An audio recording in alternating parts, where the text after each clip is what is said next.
Hey guys, layer കണ്ട layer അടിപൊളി കോസം നമുക്ക് OTGയിൽ ഒന്ന് ബേക്ക് ചെയ്ത് നോക്കിയാലോ. OTG മാത്രം പോരാട്ടോ, ഒരുമാതിരി സാധന ജംഗമ വസ്തുക്കളൊക്കെ വേണം. അപ്പോൾ ഈ എഴുതി കാണിച്ചേക്കുന്ന സാധനങ്ങളെല്ലാം കൂടി നിങ്ങളൊരു മിക്സർ ബൗളിലേക്ക് ഇടുക. നല്ലോണം നീഡ് ചെയ്ത് നമുക്കിതൊരു ഡോ ആക്കി എടുക്കണം. ഇച്ചിരി സമയം കഴിയുമ്പം ഇതിലേക്ക് ഇനി സോൾട്ടും ബട്ടറും കൂടി ആഡ് ചെയ്ത് നല്ലോണം നീഡ് ചെയ്യാം. ഡോ നല്ല സ്മൂത്ത് ആൻഡ് ഇലാസ്റ്റിക് ആയ ശേഷം ഇത് റോൾ ചെയ്തിട്ട് ഒരു സ്ക്വയർ ഷേപ്പ് ആക്കിയിട്ട് ക്ലിങ് ഫിലിം എല്ലാം ചെയ്ത് നല്ല രീതിയിൽ കവർ ചെയ്ത് നമുക്കിതൊരു ഫ്രീസറിൽ വെക്കണം.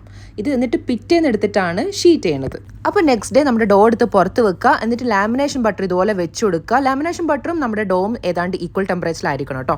അപ്പോൾ ഇതുപോലെ ഷീറ്റ് ചെയ്ത് സൈഡൊക്കെ ഒന്ന് ലെവലാക്കിയ ശേഷം ഈ ഡോ സിംഗിൾ ഫോൾഡ് ചെയ്തെടുക്കാം. അത് കഴിഞ്ഞ് പിന്നെയും നമ്മൾ ഓപ്പോസിറ്റ് സൈഡിലേക്ക് ഒന്ന് ഷീറ്റ് ചെയ്തതിന് ശേഷം ഇതുപോലെ ബുക്ക് ഫോൾഡ് ചെയ്തെടുക്കുക. ഈ ഒരു മെത്തേഡ് എൻ്റെ ആശാൻ്റെ മെത്തേഡാണ് കേട്ടോ. വേറെ ആരും ചെയ്യണത് ഞാൻ ഇതുവരെ കണ്ടിട്ടില്ല, പക്ഷേ അടിപൊളിയാണ്. ഇനി ഇത് നല്ലപോലെ റാപ്പ് ചെയ്തതിന് ശേഷം ഒരു 20 മിനിറ്റ്സ് ചില്ലറിൽ വെച്ചിട്ട് നമുക്ക് ഷീറ്റ് ചെയ്തെടുക്കാം. ഇനി ഇതിൽ നിന്ന് ഒരെണ്ണെടുത്ത് ഷീറ്റ് ചെയ്യുക. ഈ സൈഡൊക്കെ ഒന്ന് ലെവലാക്കിയതിന് ശേഷം ഇതുപോലെ കട്ട് ചെയ്തെടുക്കാം. ഇനി ഇത് ഓരോന്നും എടുത്ത് നല്ലോണം റോൾ ചെയ്തതിന് ശേഷം നമുക്കിത് പ്രൂഫിങ്ങിന് വെക്കണം. ബ്രെഡ് പ്രൂഫർ തന്നെ വേണം കേട്ടോ. എന്താണെന്ന് വെച്ചാൽ ഇതിൽ ഹ്യൂമിഡിറ്റിയും ടെമ്പറേച്ചറൊക്കെ വളരെ ഇമ്പോർട്ടൻ്റ് ആണ്. നല്ല ക്രോസോ കിട്ടാൻ വേണ്ടിയിട്ട് അത് വളരെ ഹെൽപ്പ് ചെയ്യും. അപ്പോൾ എഗ് വാഷ് ഒക്കെ ചെയ്തതിന് ശേഷം നമുക്കിത് ബേക്കിങ്ങിന് ഇടാം.